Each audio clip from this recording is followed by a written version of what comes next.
ಇನ್ನು ರಾಜ್ಯದಲ್ಲಿ ಕೊರೋನಾ ಸೋಂಕು ಹೆಚ್ಚಳವಾದ ಹಿನ್ನೆಲೆಯಲ್ಲಿ ಕೊರೋನಾವನ್ನು ಎದುರಿಸೋದಕ್ಕೆ ಸರ್ಕಾರ ಸನ್ನದ್ಧವಾಗಿದೆ.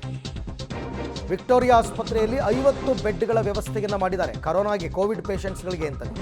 ಇನ್ನು ಪ್ರತ್ಯೇಕ 10 ICU ಬೆಡ್ಗಳ ಸಿದ್ಧತೆಯನ್ನು ಕೂಡ ಮಾಡಿಕೊಂಡಿದ್ದಾರೆ. ಮುನ್ನೆಚ್ಚರಿಕಾ ಕ್ರಮವಾಗಿ ಬೇರೆ ಬೇರೆ ಜಿಲ್ಲೆಗಳಲ್ಲಿ, ಬೆಳಗಾವಿ ಸೇರಿದಂತೆ ಧಾರವಾಡ ಸೇರಿದಂತೆ ಈಗಾಗಲೇ ಜಿಲ್ಲಾಸ್ಪತ್ರೆಗಳಲ್ಲಿ ಈ ತಯಾರಿ ಆಗಿತ್ತು. ಇಲ್ಲೂ ಕೂಡ ಅದೇ ರೀತಿ ಈಗ ತಯಾರಿ ಮಾಡಿಕೊಂಡಿದ್ದಾರೆ. ಕೇಸ್ ಹೆಚ್ಚಳ ಆಗ್ತಾ ಇರುವ ಹಿನ್ನೆಲೆಯಲ್ಲಿ ರಾಜ್ಯ ಆರೋಗ್ಯ ಇಲಾಖೆ ಅಲರ್ಟ್ ಆಗಿರುವಂಥದ್ದು. ವೈದ್ಯಕೀಯ ಶಿಕ್ಷಣ ಇಲಾಖೆ ಕೂಡ ಈಗ ಅಲರ್ಟ್ ಆಗಿ ಬೆಡ್ಗಳನ್ನು ಮೀಸಲಿಡ್ತಾ ಇದೆ. ವಿಕ್ಟೋರಿಯಾ ಆಸ್ಪತ್ರೆಯಲ್ಲಿ 50 ಬೆಡ್ಗಳನ್ನು ಮೀಸಲಿಟ್ಟಿದೆ. ಕೋವಿಡ್ ವಾರ್ಡ್ ಅಂತ ಹೇಳಿ ಇಲ್ಲಿ ರಚನೆಯನ್ನು ಮಾಡಿರುವಂಥದ್ದು. ವಿಕ್ಟೋರಿಯಾ ಆಸ್ಪತ್ರೆಯ H ಬ್ಲಾಕಲ್ಲಿ 50 ಬೆಡ್ಗಳ ಕೋವಿಡ್ ವಾರ್ಡನ್ನು ಈಗಾಗಲೇ ಮಾಡಿರುವಂಥದ್ದು. ಮಹಿಳೆಯರ ವಾರ್ಡನ್ನು ಗಮನಿಸ್ತಾ ಹೋಗ್ತಾ ಇದ್ದಾರೆ. ಒಟ್ಟು 50 ಬೆಡ್ಗಳಲ್ಲಿ ಮಹಿಳೆಯರ ವಾರ್ಡ್ಗೆ 20 ಬೆಡ್ಗಳು.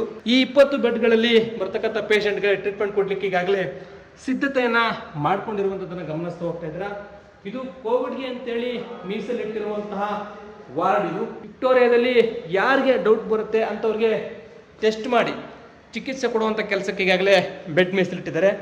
ಮಹಿಳಾ ವಾರ್ಡ್ ಆದರೆ ಪುರುಷರ ವಾರ್ಡ್ಗೂ ಕೂಡ 20 ಬೆಡ್ಗಳನ್ನು ಮೀಸಲಿಟ್ಟಿರುವಂಥ ವ್ಯವಸ್ಥೆಯನ್ನು ಕೂಡ ಈಗ ಆಗಿರುವಂಥದ್ದು. ಒಟ್ಟು 50 ಬೆಡ್ಗಳನ್ನು ಮೀಸಲಿಟ್ಟು ಈಗ ಟ್ರೀಟ್ಮೆಂಟ್ ಕೊಡುವಂಥ ಕೆಲಸಕ್ಕೆ ಮುಂದಾಗ್ತಾ ಇರುವಂಥದ್ದು. 20 ವಾರ್ಡ್ಗಳು ಮಹಿಳೆಯರಿಗೆ ಮತ್ತೆ 20 ಬೆಡ್ ಪುರುಷರಿಗೆ ಈಗ ಮೀಸಲಿಟ್ಟಿರುವಂಥದ್ದು. ಅದೇ 10 ಬೆಡ್ಡನ್ನು ICU ಆಗಿ ಪರಿಣಾಮವಾಗಿ ಬದಲಾವಣೆ ಮಾಡ್ಕೊಂಡಿರುವಂಥದ್ದು. ICU ಟ್ರೀಟ್ಮೆಂಟ್ ಅನ್ನು ಕೊಡಲಿಕ್ಕೆ ಈಗ ಮುಂದಾಗ್ತಾ ಇದ್ದಾರೆ. 10 ಬೆಡ್ಡನ್ನು ಈಗಾಗಲೇ ಕೋವಿಡ್ ವಾರ್ಡ್, ಇದು ICU ಟ್ರೀಟ್ಮೆಂಟು, ICU ಬೆಡ್ಗಳು. 10 ಬೆಡ್ಡನ್ನು ICU ಆಗಿ ಪರಿವರ್ತನೆ ಮಾಡಿ ಇಲ್ಲಿ ಟ್ರೀಟ್ಮೆಂಟ್ ಕೊಡಲಿಕ್ಕೆ ಈಗ ಮುಂದಾಗ್ತಾ ಇದ್ದಾರೆ. ಈ ರೀತಿಯಾಗಿ ವಿಕ್ಟೋರಿಯಾ ಆಸ್ಪತ್ರೆಯಲ್ಲಿ ಕೋವಿಡ್ಗೆ ಬೆಡ್ಡನ್ನು ಮೀಸಲಿಟ್ಟು ಟ್ರೀಟ್ಮೆಂಟ್ ಕೊಡುವಂಥ ವ್ಯವಸ್ಥೆ ಈಗಾಗಲೇ ಮಾಡ್ತಾ ಇರುವಂಥದ್ದು. ಮಹಿಳೆಯರು ಮತ್ತು ಪುರುಷರ ವಾರ್ಡ್ ಅಂತ ಪ್ರತ್ಯೇಕ ಮಾಡಿ ICU ಟ್ರೀಟ್ಮೆಂಟನ್ನು ಕೊಡುವಂಥದ್ದು. ಜೊತೆಗೆ 50 ಬೆಡ್ಗಳನ್ನು ಮೀಸಲಿಟ್ಟು ಟ್ರೀಟ್ಮೆಂಟ್ ಕೊಡ್ತಾ ಇದ್ದಾರೆ. ಪ್ರತಿ ಬಾರಿ ಕೂಡ ವಿಕ್ಟೋರಿಯಾ ಆಸ್ಪತ್ರೆಯಲ್ಲಿ ಸಿದ್ಧತೆಯನ್ನು ಮಾಡ್ಕೊಳ್ತಾರೆ. ಸಿದ್ಧತೆಯನ್ನು ಮಾಡಿಕೊಂಡು ಈಗ ಬೆಡ್ ಮೀಸಲಿಟ್ಟಿರುವಂಥದ್ದು.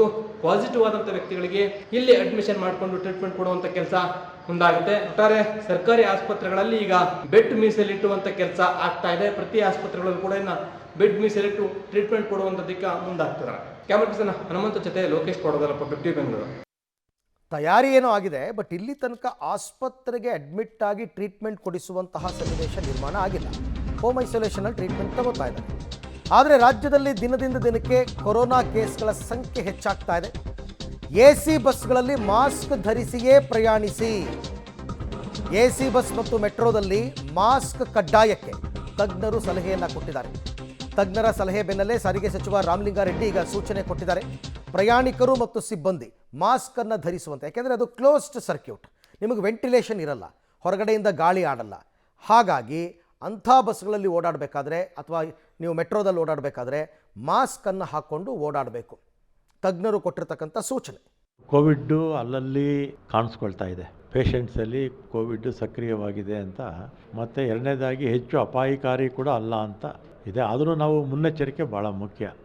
ಯಾಕೆಂದರೆ ಹಿಂದೆ 2021ರಲ್ಲಿ ಭಾಳ ಸಹಸ್ರಾರು ಜನ ತೀರೋದ್ರು.